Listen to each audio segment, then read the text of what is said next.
And I'll go over that in a minute. All right, so 0,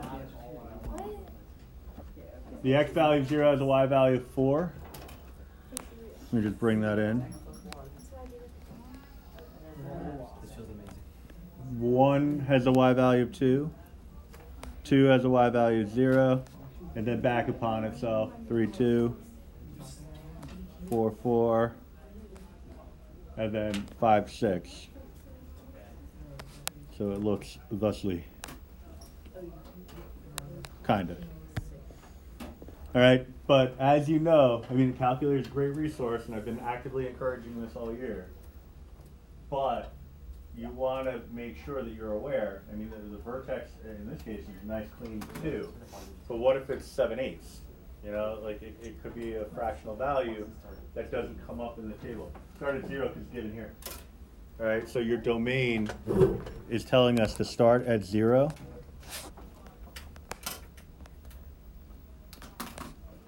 And end at 5. All right?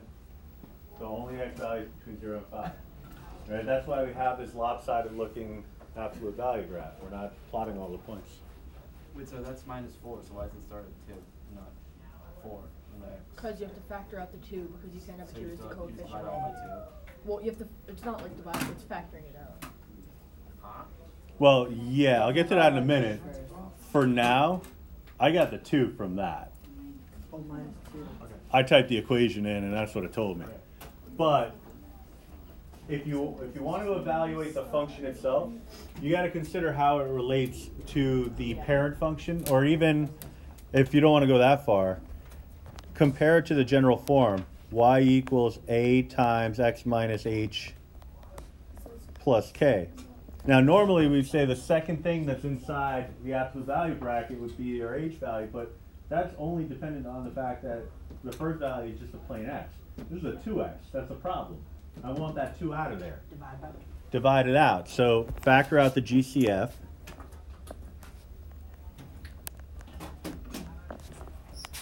And so we'll have 2 absolute, and what's inside? X minus 2. X minus 2. All right. Now, if you're following the model of the absolute value function, we're looking at the a value is 2. That's good information, but if we're just pulling out the vertex, the h value would be 2, the k value would be 0, which coincides with what we plotted on the graph. All that being said, we didn't have to do any of that because the question just asked us to graph it. I had already done that before I even looked at anything algebraic. Pop it in, look at the table, plot the points, call it a day. The only time you need to do something like this is if you have a fractional vertex, because there's no negative b over 2a for an absolute value function. Why don't you have to do that for both sides? Why can you just do it within the absolutes? Because I'm not actually dividing it. I'm just leaving it there. Yeah, if I... Oh, 2 times. Yeah, it's still there. So let's start off with number 2 using the algebraic approach. Let's pull out the GCF. 3 absolute value x plus 1. 3?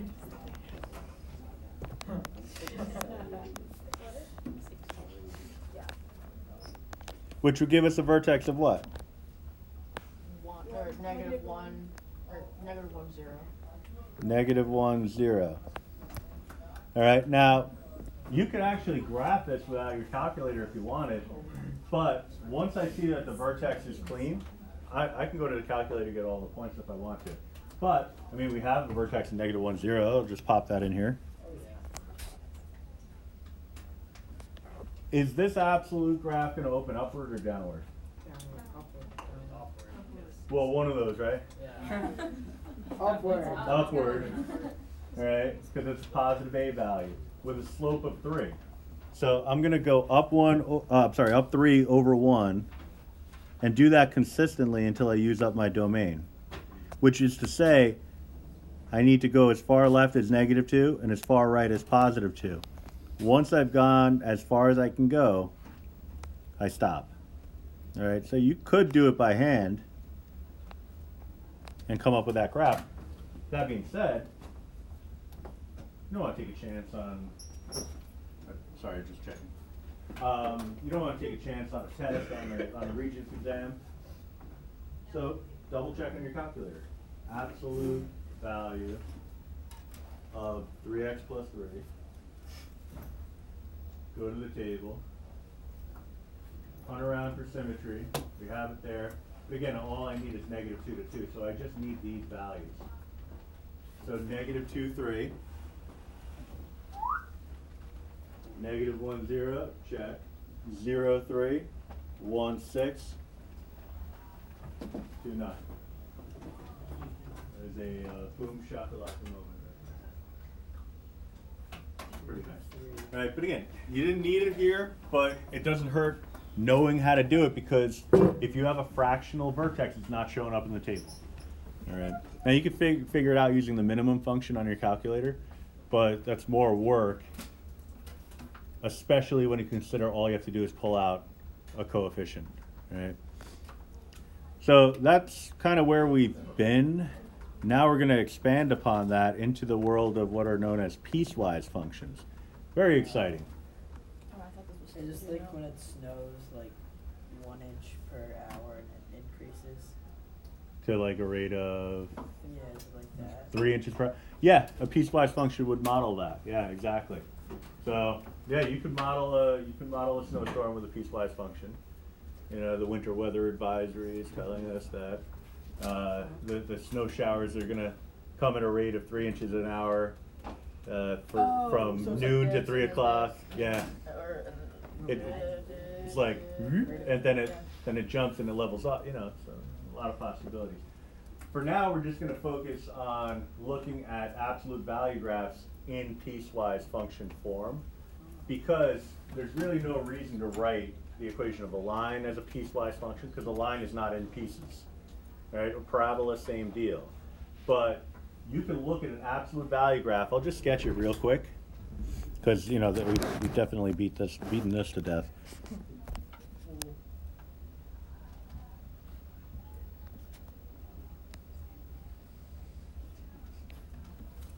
All right, we can look at this graph instead of as one function.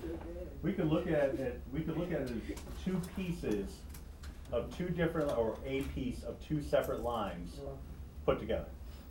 All right, because really, the downward facing one, so the one with the negative slope, that really is the line y equals -x. That, if I extend it down this way, I have y equals -x. The other one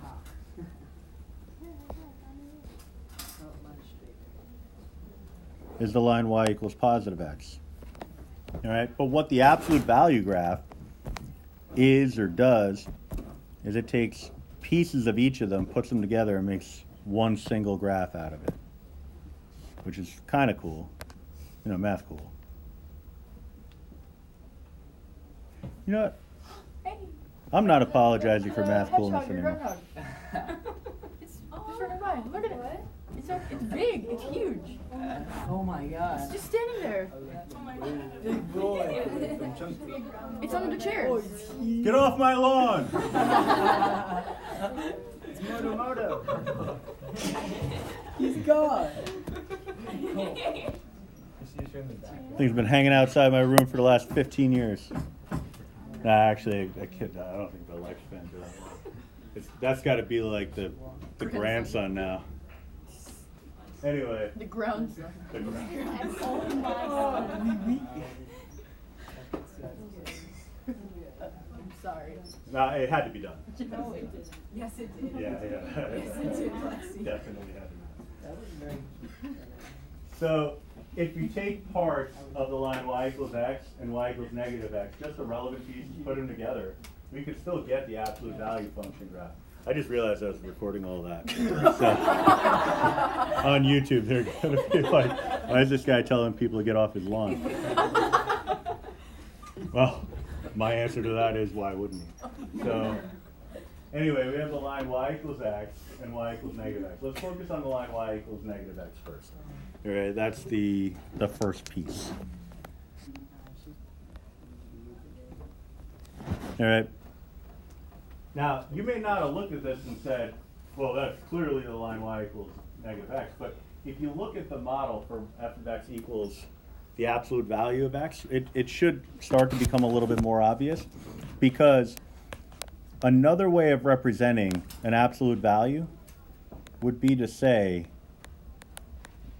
plus or minus. All right, because if x is positive, this would be a true sentence. If x is negative, it would be a true sentence. If I gave you something like, I'll just throw it up here, the absolute value of x is equal to 5. So what's x? 5 or negative 5. 5 or negative 5. Could be either one of them, right? Because either one of them would satisfy that equation. So therefore, x would be equal to plus or minus 5. All right? So we could think of any absolute value function as just plus or minus whatever is contained within the absolute values. In which case, if I break it up into two separate pieces, I'd be looking at two separate lines, y equals negative x and y equals positive x. Kind of like the way we would handle it if it were a quadratic formula type situation. You know, write them separately. All right. So what we're going to have here, again, are two separate functions, y equals negative x, and the other one would be y equals positive x. But I still want to focus on y equals negative x, because it's not always going to be y equals negative x. At some point, it transitions from negative x, y equals negative x, to y equals positive x, the other piece of the piecewise function, or the other piece of the absolute value function. Like when x is less than 2. Correct. So what we're looking at is a graph that we only really care about over the interval of negative infinity to 0. The reason why 0 is important is because that's where the vertex is. All right? So the vertex is at 0, 0. All right? But specifically, we only care about the x value. All right? That's the only relevant piece. All right? But another way to write negative infinity to 0 would be to say x is less than 0, like you said.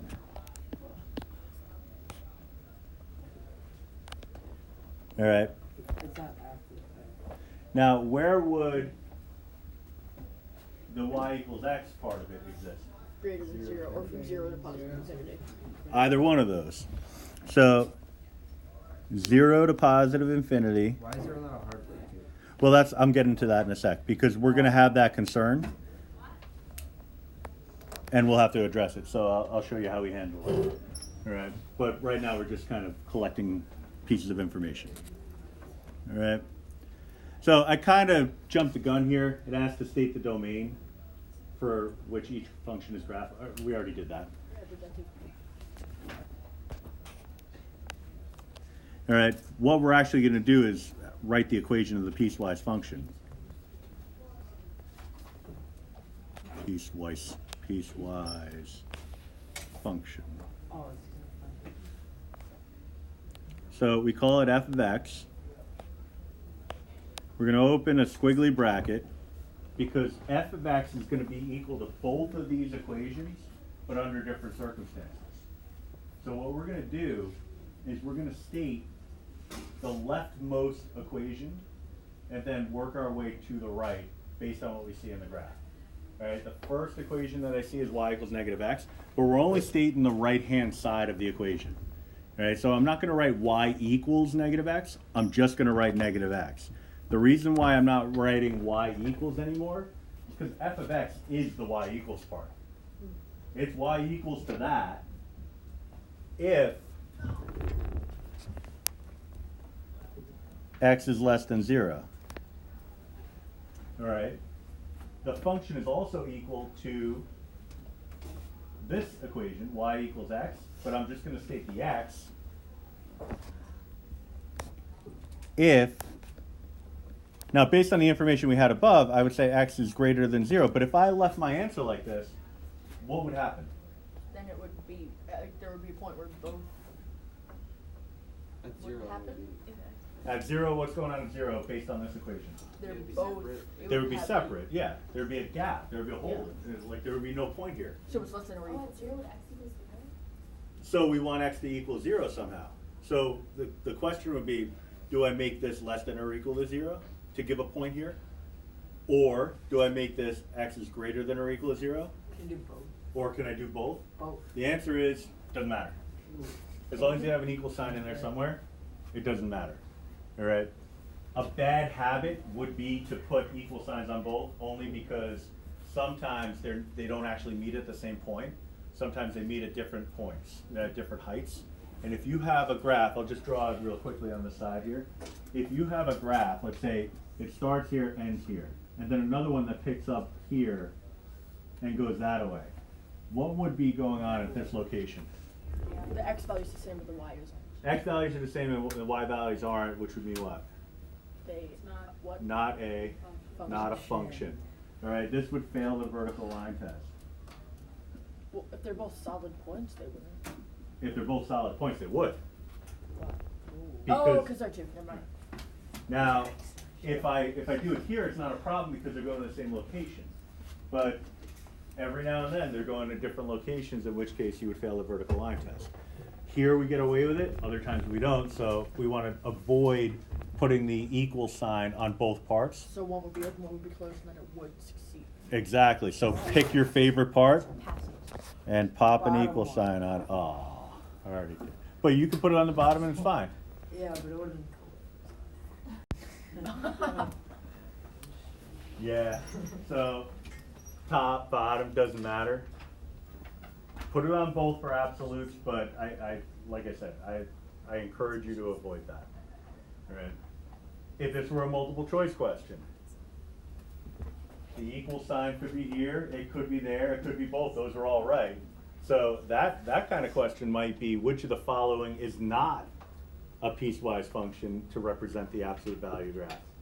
Wait, but how is that one, the bottom one, the dotted line, how is that so y equals x even though it's going to the left? Like if it were to go Because you on- go left to right. It's Yeah, going. you're always graphing from left It's to right. going up 1 over 1, up 1 over 1. And this is like a problem for the ages. I'll mention this probably 100 more times before the year is over. The arrows on a graph, they just tell you how far the graph, or in what way the graph extends, but that's not the direction you're traveling on the graph, right? That's the road. You're always going from left to right on the road, right? So if you're thinking of a movement in creating a graph, you're always going from left to right. If you're ever in doubt, type the equation in your calculator, see how the calculator graphs it. A calculator will never graph a line starting on the right-hand side and going left. It'll never do that. It always starts on the most negative part and goes to the most positive part. All right, so that's something to keep in mind. You'd finish it off with squiggly brown. No, No? I don't know why. Honestly, the appropriate way to write a piecewise function does not involve closing your squiggly bracket. Really? Really. You should change that. Just change it. But the whole society is built off of this. But you're serious? I'm dead serious, yeah. And I have no idea why. It seems like, yeah, let's close it up. But they're always open. Is it wrong? Just fight it. I'm not taking off. But I can see the Regents people putting it in their scoring summary. Like, be sure to take off a point if they close the squiggly bracket. Like, I don't know. That's fine. What's the actual name of that? Squiggly bracket. But you're not supposed to. It, and my understanding is, It doesn't sound like very. So annoying. it doesn't sound mathy. Yeah. Yeah, but I'm pretty sure that's what it's called. Yeah, I do. Why? That's on the clue. I have to research. Then you feel like you're, well, yeah, but if it sounds mathy, you feel like you're learning something meaningful and relevant. The squiggly- I say squiggly bracket, you feel like you're learning like, oh, okay. And if someone else Probably not asks going to be you, on the they're probably test. not gonna know what you're saying. Well, that's the other thing. You don't want to learn something in a class and then go into the next one and make a fool out of yourself. Saying squiggly A line. squiggly bracket, and everybody's like, oh, what's wrong with you? You didn't know what it's called, you know? But nah, It's that's just called a curly bracket. curly Actually bracket, is. squiggly, yeah. You just search yourself. I did. Yeah. So, Would you search on curly bracket? this part is just reiterating what I talked about. Another example, let g of x equal the absolute x minus 5. So what we need to do, if you kind of broke down what happened in the last problem to its base ingredients, you need equations for each piece, and then you need a domain for each piece. All right, so each part is going to be a linear function. What are two ingredients that you need whenever you write the equation of a line? A slope and a y. Yep. A slope and a y-intercept, an m and a b. So what's the slope for the downward face? I'll color code it a little bit. 1. Not 1. -1. Yeah, down one. Yeah, it's going to be -1. It's like you said, like if you're just doing like the whole thing, it would be 1 because you go with the opposite stuff. So I was thinking like. Right. But you're talking about just okay. The b value, I think that part's obvious, right? Fine. All right, the other piece, Fine. slope is what? 1. The y-intercept would be, if you could get there, -5. What? Yeah, just Okay. Never mind. trend your way down there. All right, so we have two equations, two lines. Y equals -x plus 5, I don't mind. and y equals +x minus 5. All right.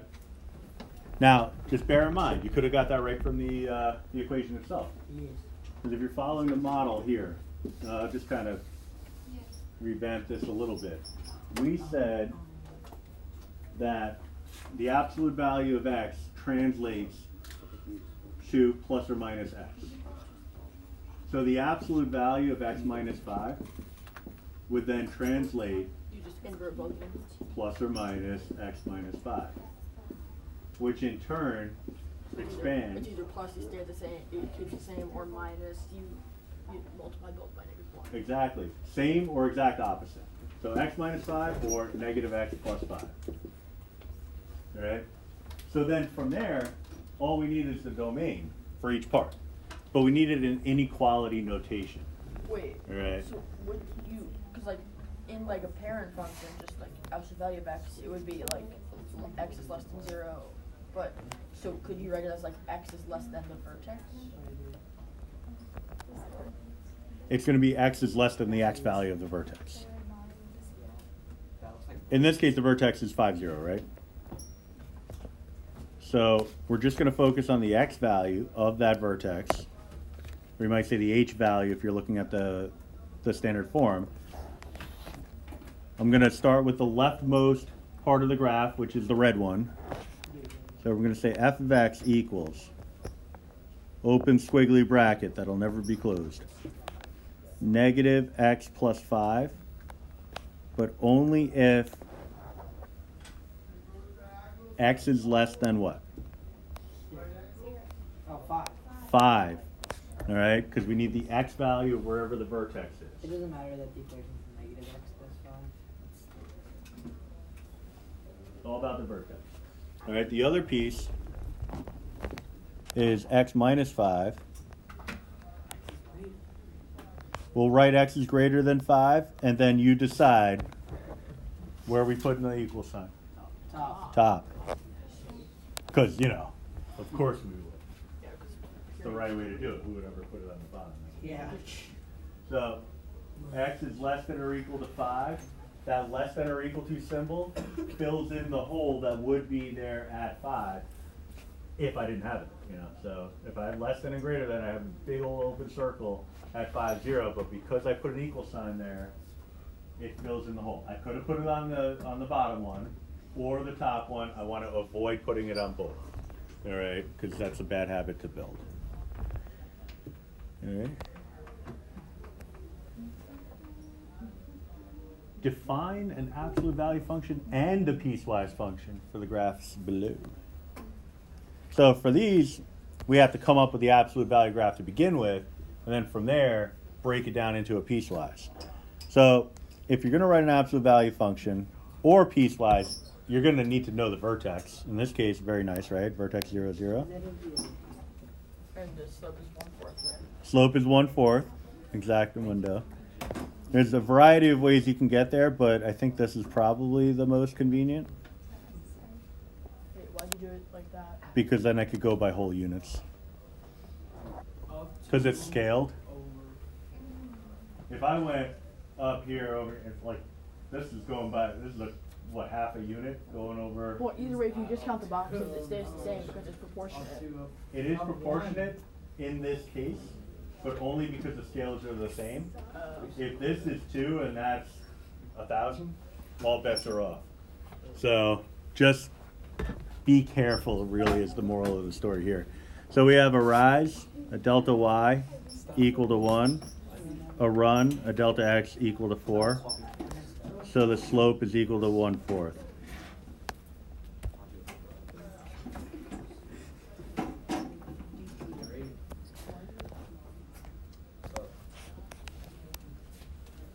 All right. Where's Sonic? Wait, so for this, Oh, that So what's my absolute value function? We have the slope, y equals 1/4 absolute value of x. 1/4 absolute x.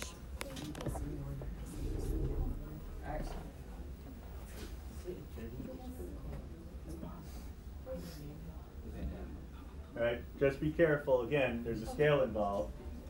So you're increasing, if you pick a point here, even if you went over here, you're not going up one whole unit to get here, it's up 1/2 a unit over 4. So 1/2 divided by 2 would give you 1/4. Alright? So there's that part. The h and k values are 0, 0, so those are gonna zap away, you don't have to worry about them. Alright?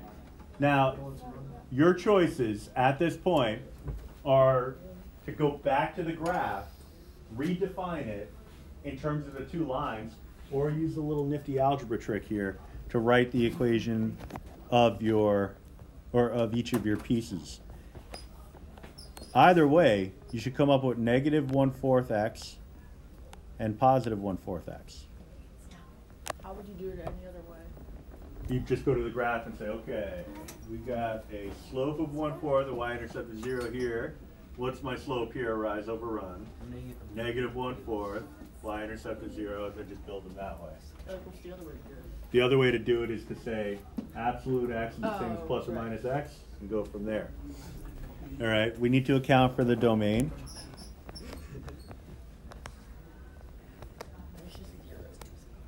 Yeah, the vertex goes to 0, right?